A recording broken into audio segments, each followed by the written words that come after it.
बाबर को राणा सांगा ने भारत बुलाया था कि नहीं, इसका जवाब हम आपको को पायलट से दिखाते हैं। तो दोस्तों, ये को पायलट है माइक्रोसॉफ्ट का आर्टिफिशियल इंटेलिजेंस। मैंने इससे पूछा कि क्या राणा सांगा ने बाबर को भारत बुलाया था, तो ये कहता है कि ये टॉपिक ऑफ हिस्ट्रिकल डिबेट है, ऐतिहासिक चर्चा का विषय है कि ये बात सच्ची है कि नहीं, क्योंकि कुछ सोर्सेस का ये कहना है कि राणा सांगा के कहने पर बाबर भारत आया था ताकि इब्राहिम लोदी को हराया जा सके, लेकिन इस बात को प्रूव करने का एक भी हिस्ट्रिकल एविडेंस नहीं है दोस्तों। यहाँ तक बाबरनामा में भी ऐसी किसी बात का जिक्र नहीं है कि राणा सांगा के कहने पर बाबर भारत आया हो। बाबरनामा से ये पता चलता है कि बाबर के मन में तैमूर डायनेस्टी की लीगेसी को स्थापित करने की एक मंशा थी, इसीलिए उसने भारत को इन्वेड किया। और जब 1527 में बैटल ऑफ खानवा होता है, जहाँ पर महाराणा संग्राम सिंह की तलवार बाबर के खिलाफ गरजती है, इस बात से इस चीज की पुष्टि भी हो जाती है कि बाबर की कोई भी दोस्ती राणा सांगा के साथ नहीं थी। अगर भारत के बिकाऊ हिस्ट्रियंस ने भारत के माओवादी और मार्क्सिस्ट हिस्ट्रियन की किताबों को पढ़कर आपको ये लगता है कि राणा सांगा के कहने पर बाबर भारत आया था,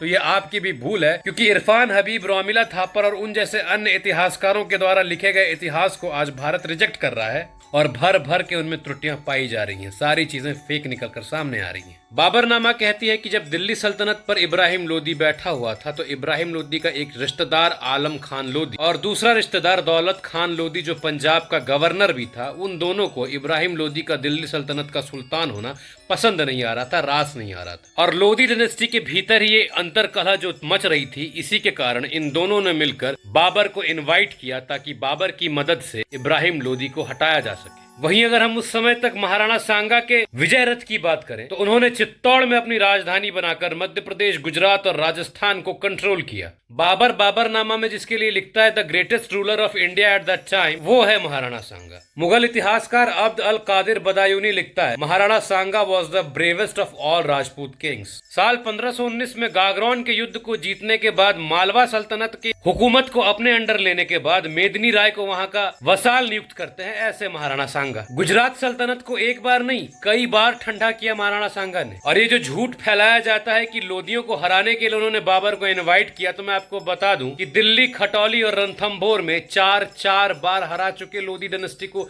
महाराणा सांगा सिंगल हैंडेडली। ये देखो, विकिपीडिया में जाकर पढ़ो कि कितनी बार लोदियों को हराया गया है महाराणा सांगा के द्वारा। 21 अप्रैल साल 1526 को जब बैटल ऑफ पानीपत होता है, जहाँ पर बाबर ने इब्राहिम लोदी को हराया, तब से ही राणा सांगा ने राजपूत रूलर्स को इकट्ठा करना चालू कर दिया, क्योंकि वो जानते थे कि बाबर कुछ ज्यादा ही दोगला किस्म का इंसान है। सोचो, अगर बाबर से दोस्ती होती तो राणा सांगा को बाबर के खिलाफ युद्ध करने की प्रिपरेशन की जरूरत ही क्या पड़ती। फरवरी 1527 को बाबर की आर्मी महाराणा सांगा को हराने के लिए बयाना के किले की तरफ कूच करती है, लेकिन राणा सांगा तो ठहरे राणा सांगा। बाबर की आर्मी को मसल दिया जाता है। बाबर जान जाता है कि मर्दों की तरह अगर युद्ध लड़ा जाए तो राणा सांगा को हराना नामुमकिन है, इसीलिए वो अपनी नामर्द की स्ट्रैटेजी अपनाता है। वो जानता है कि भारत में उस टाइम तक गन पाउडर का इस्तेमाल नहीं होता था, भारत में मुसलमानों की संख्या कुछ अच्छी खासी बन गई थी उस वक्त तक। उसने राणा सांगा को हराने के लिए धर्म का सहारा लिया, मजहब का सहारा लिया। उसने ये बातें फैलाई कि काफिरों को हराने के लिए ये एक निर्णायक युद्ध होने वाला है। उसने भारत में मौजूद मुसलमानों का हृदय जीतने के लिए शराबों के घड़ों को तोड़ा, शराबों को फेंका और कहा कि भारत में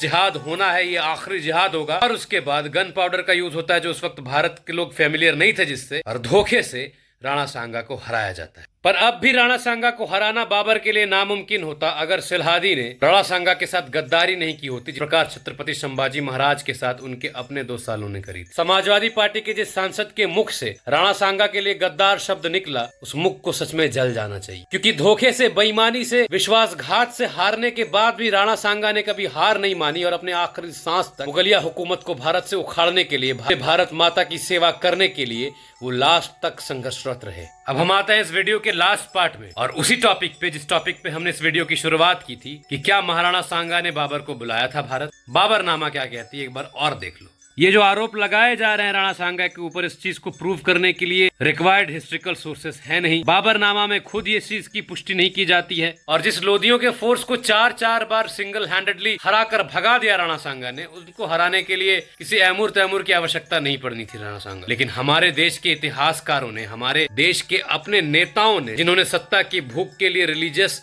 पोलराइजेशन को चुना, उन्होंने इरफान हबीब, रोमिला थापर जैसे कम्युनिस्ट हिस्ट्रियन के हाथों में इतिहास को गढ़ने की जिम्मेदारी दे दी। इसके कारण आज ऐसे कुत्ते भौंक पा रहे हैं असेंबली में।